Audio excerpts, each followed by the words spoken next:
Okay, well, in this lesson, we're going to begin at the beginning.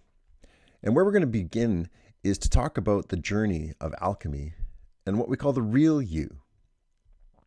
The journey of alchemy, of course, alchemy being a metaphor, if you will.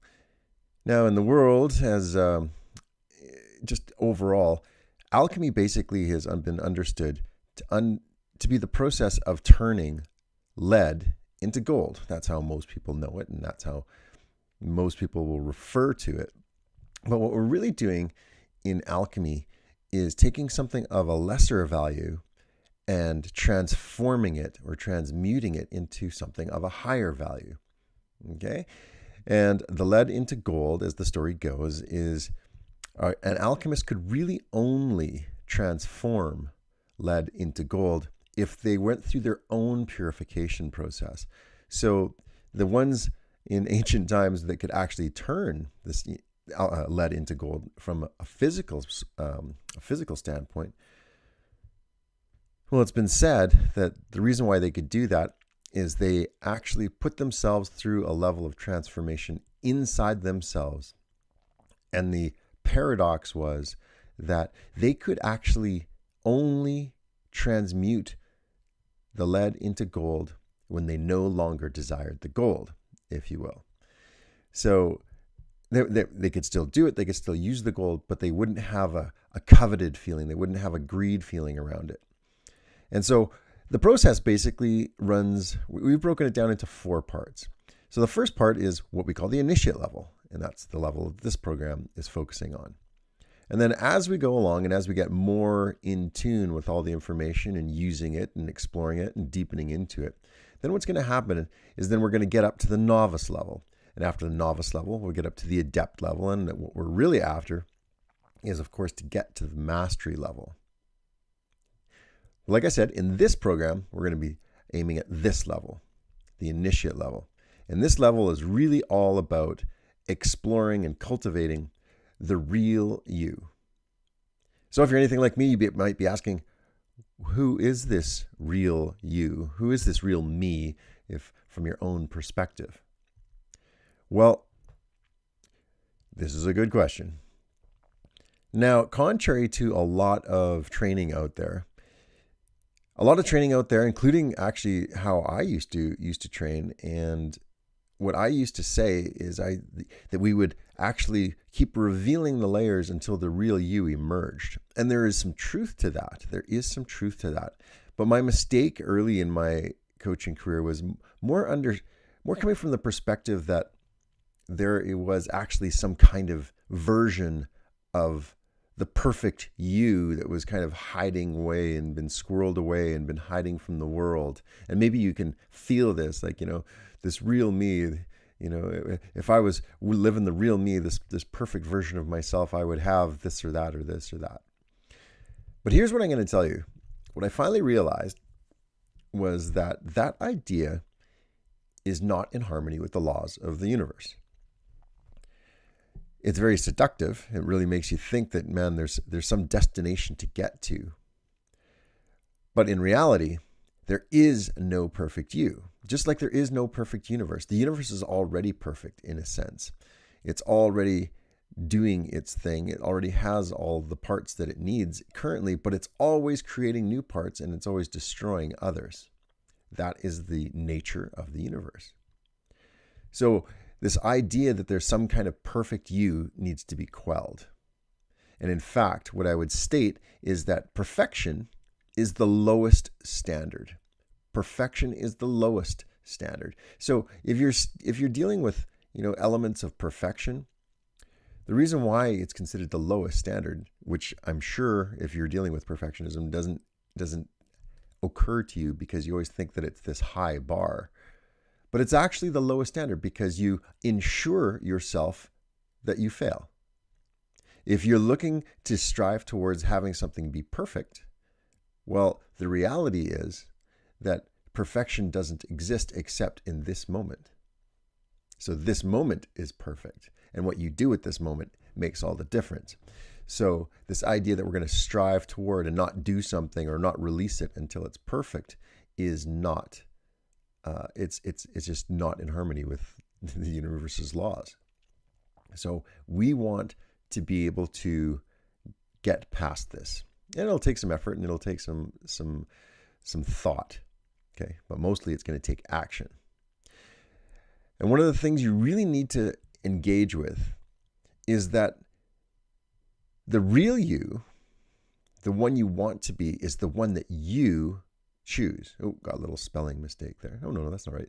The you is the one, the you want is the you choose. Not a spelling mistake. It's actually exactly how it's supposed to be.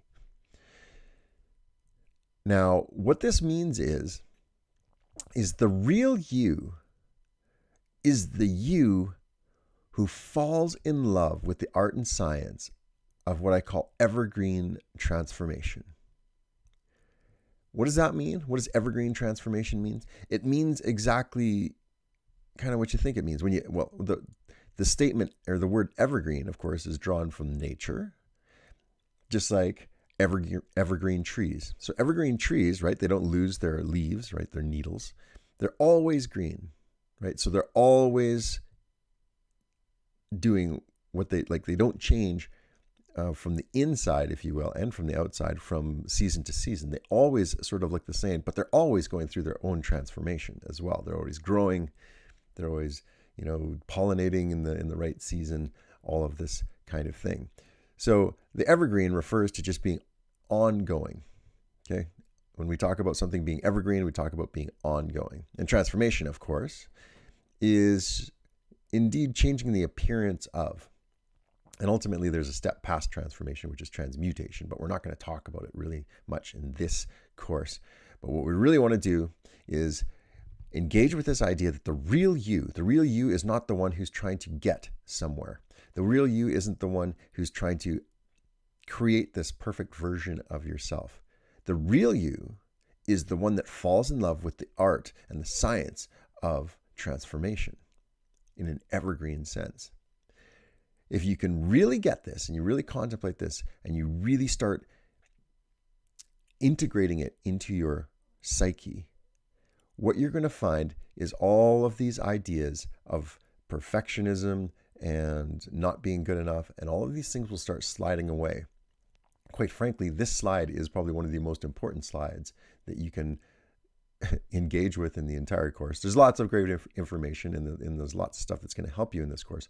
But if you can get this one, if you can get the idea of, instead of just always trying to strive for perfection and not releasing things until they're perfect, well, what we're really after is completion. Okay, completion, not perfection. We want to start completing things, right?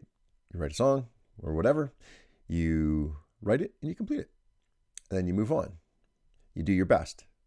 And you just continually let yourself transform into, for instance, the artist that you always want to be. Okay. So the artist, you don't have like this, you might have this vision of maybe where you want to go and stuff like this, but along the way, you have to continue to transform. Because as you'll learn as we go through this stuff, is the person that you are when you start having the dream is not the same person that is going to fulfill the dream. Okay?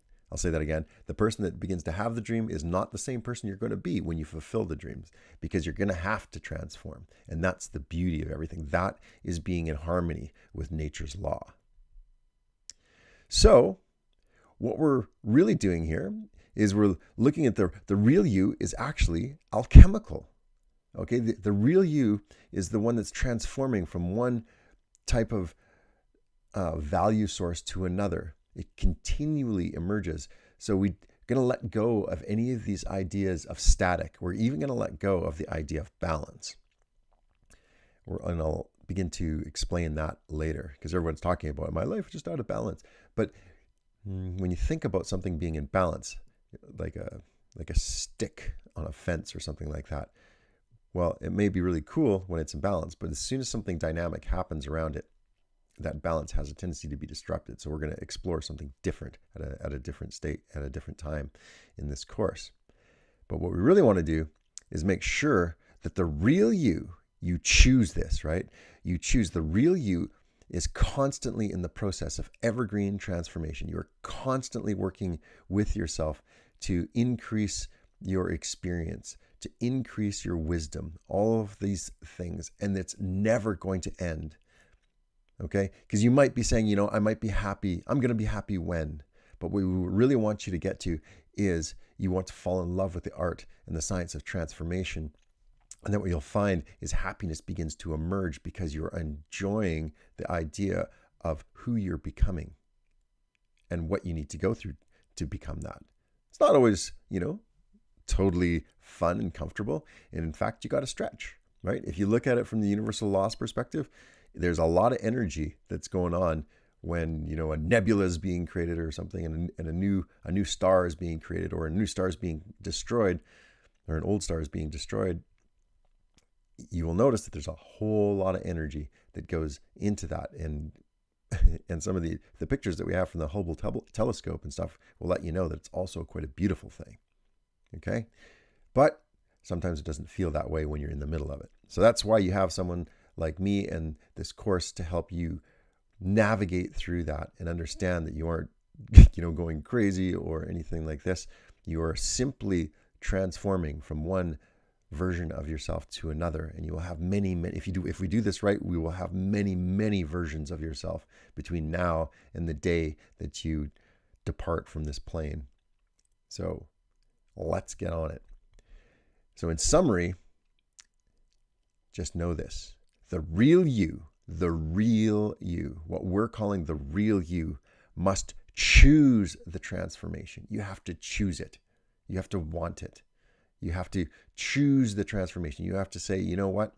This is not me today, and I can transform just a little bit and become a little bit more of what I want to be tomorrow. I can become that, because it doesn't matter who you are. What it really matters is what you become, or who you become, right? So this whole idea of people just saying, just be yourself. Well, I'm going to suggest, you just kind of put that off to the side. Because what if yourself, the real self that they're talking about, is this real you that is actually the one that falls in love with transformation? So the real you can be flexible and fluid and be bringing ideas out of the ethers and implementing them into reality, which is what I refer to as the true spiritual process on this plane of existence. So there you have it. I want you to contemplate this idea of the real you. And I want you to contemplate that you must choose the transformation and feel the power behind that choice. Okay? Great. We'll see you in the next lesson.